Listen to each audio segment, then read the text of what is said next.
నా కథలో నువ్వున్నావా, నీ కథనే నేనయ్యానా.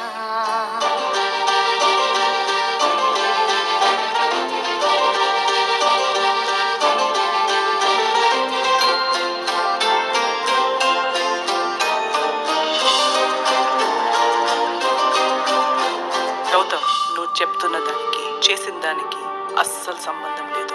ఇష్టపడిన ఒక వ్యక్తి కోసం ప్రేమించిన కుటుంబాన్ని దూరం చేసుకోకమ్మా. బస్ డీటెయిల్స్ పంపిస్తాను, తెలుసుకొని ఎక్కడ దిగాలో మెసేజ్ పెట్టు.